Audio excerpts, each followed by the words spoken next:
अरे राम जी से पूछे जनकपुर की नारी, बता द बबुआ लोगवा देत काहे गारी, बता द बबुआ लोगवा देत काहे गारी, बता द बबुआ।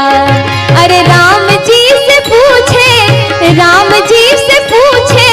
जनकपुर की नारी, बता द बबुआ लोगवा देत काहे गारी, बता द बबुआ लोगवा देत काहे गारी, बता